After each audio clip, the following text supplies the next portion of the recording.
Hey, it's Pat Flynn, and you're listening to List Building Live, our first ever virtual audio summit right here on the SPI podcast, where each day we release about 6 mini episodes to help you grow your email list. Why?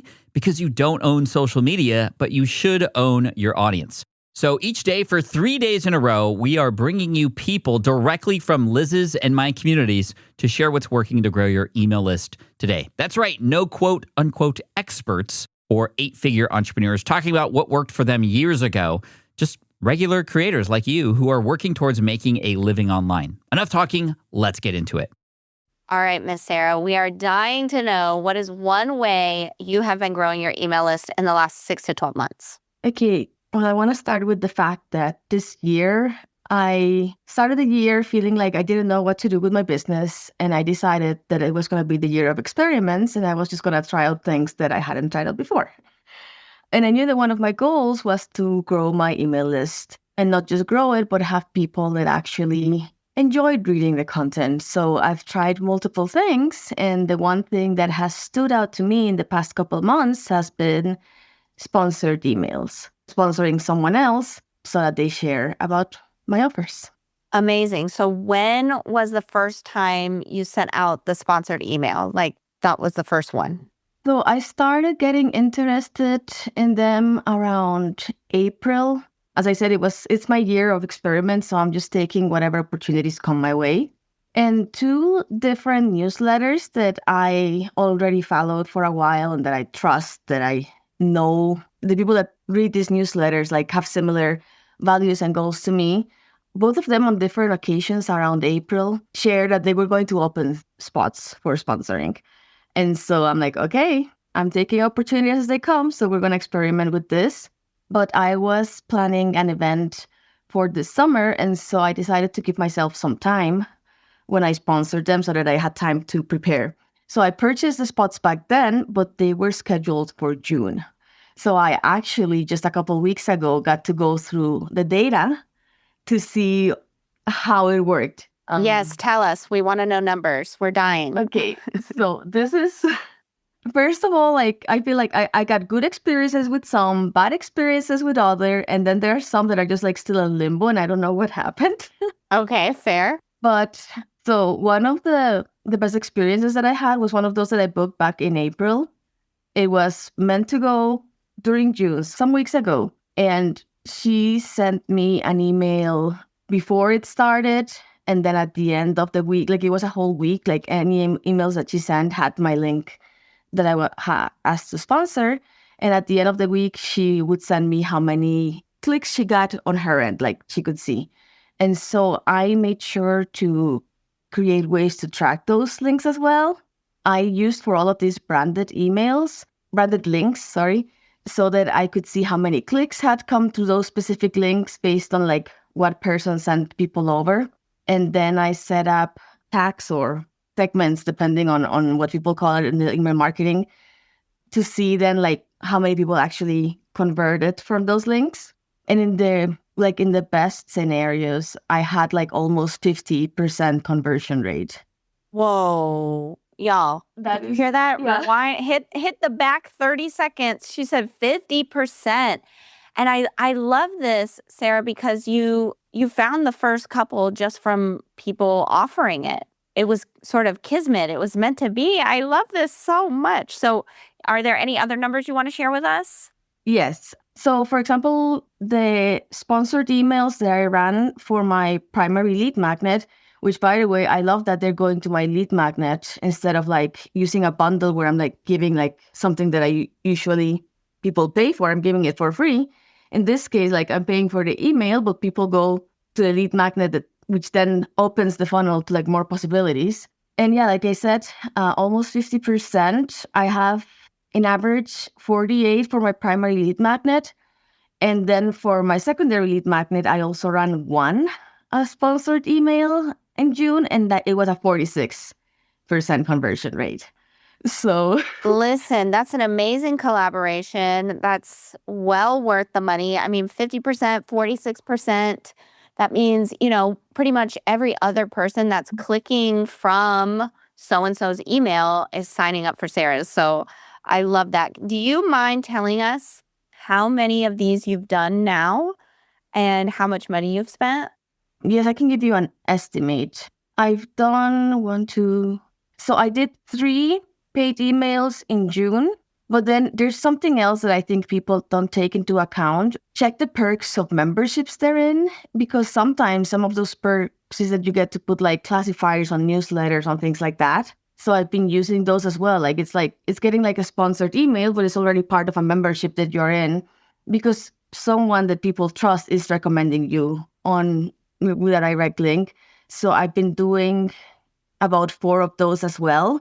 And price-wise, I think that's important, because I feel like a lot of people think like the more you pay, the more views you're going to get. The more expensive one that I did was $97, which is honestly not that much for what a lot of these go for. And that one was for a whole week. So any emails that she sent that week were going to include my link. Then, okay, the cheapest one that I've done was like a deal that I found where it was like buy one, get the second one cheaper. But the buy one actually had another deal that I had on. So at the end, I ended up paying, I think, less than $30 for both. Wow. But that one actually was about experience. Because like there was no communication. They never told me, like I booked for specific weeks in June and they never gave me any results. Like they never emailed me before or after. They didn't, like I didn't see anything coming through the click. So we're actually right now communicating to see what happened, because I was out of office in June. Yeah. So it So- sounds like, you get what you pay for sometimes, right? And that one is not someone that I trust. Like that was not a newsletter that I trusted as much. That one was just a good deal that I saw. And then it happened actually a couple of weeks ago, just like 2 weeks ago, that I saw another one like that, like a very, very good deal. And I clicked through just to see, like, to learn more. But that person had like no information about their audience, no information about how many people they had, no information about how many emails. Like there was just like a checkout page. And I'm like, yeah, I'm not going to buy that anymore. Well, I love that lesson of, you can do this. And it actually, when you said $97, I was expecting you to say like $1,000 for a whole week, right? And so I think if you're listening, you can start this for much cheaper than you probably originally thought. And then if you want to use this as a product, right, you want to have that checkout page that Sara goes to and gives you her $100. Make sure you put some information about the newsletter, about who's on the newsletter and what the benefits are so that you actually make the sale. I love this so much, Sara. Is there anything else you want to share with us today about this strategy?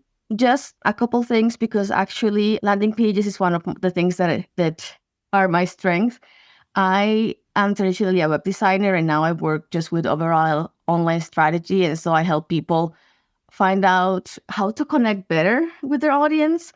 So that example of the person that I didn't buy from, like, I feel like that applies to someone who's like buying, because like me as a buyer, I just didn't have any interest in buying something, even if it was cheap and it was very low risk, just because I didn't get any more information. I couldn't trust that person the moment I was there. So when we're doing purchasing our own sponsored emails, we want to make sure that the link that we provide is actually attracting people, because it's not just going to be, oh, I'm going to pay this person that has a lot of followers and she's going to send people over. We also need to do our part to have a landing page where people actually feel like, oh yeah, this relates to me. This, even if it's a free lead magnet. I looked at the average for my bundles that I've done, like collaboration in bundles that I've done throughout this past couple months, and the conversion rate was just about 30%, even though people are getting a product for free. So like, it doesn't matter that you're giving something out for free. If you want good conversion rate, it's both like finding a trusted person that can promote your link, and then doing your part in having a landing page that actually attracts them, that explains them, that so they know what they're going to get. That's such a good point, y'all. You can't just point people to nothing. It's got to be strategic, intentional. It's got to grab the attention of the ideal person. So I love you for bringing that up, Sara. Can you tell us really quick before we go, how many new leads have you had since you started sponsoring newsletters? Okay, what I can tell you right now, this is what I have in my notes, is in June, I had a bit under 200 people sign up to my newsletter. Amazing. My newsletter is fairly small. It's more niche.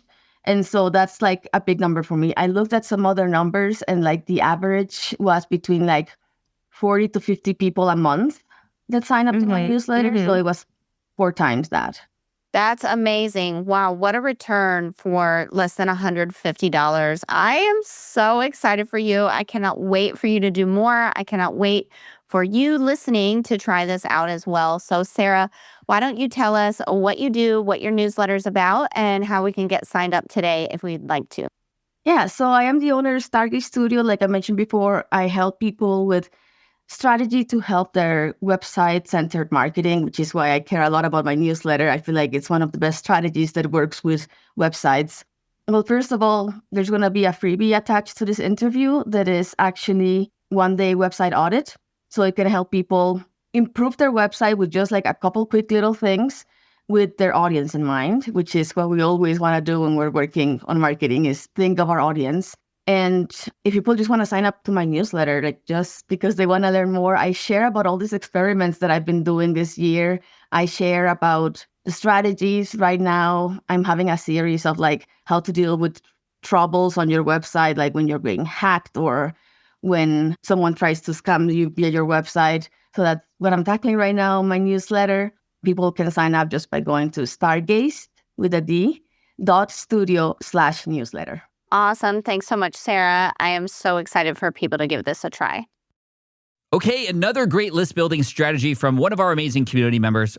I just love seeing people find ways to grow that I didn't even think of. That's something I've always loved about being in communities with other entrepreneurs. It's just so inspiring and motivating at the same time. If you need that in your list, a group of business peers to help you take what you're learning here at this event and turn it into real action, come join us inside the SPI community. Not only will you finally have people keep you accountable, you'll have all the resources you need to make a living online, not just with email marketing, but content creation and monetization as well.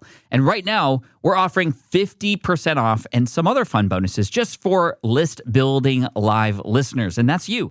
Just go to smartpassiveincome.com/list live and use code 26list, that's 26LIST, to grab this special rate. Smartpassiveincome.com/list live and use code 26LIST.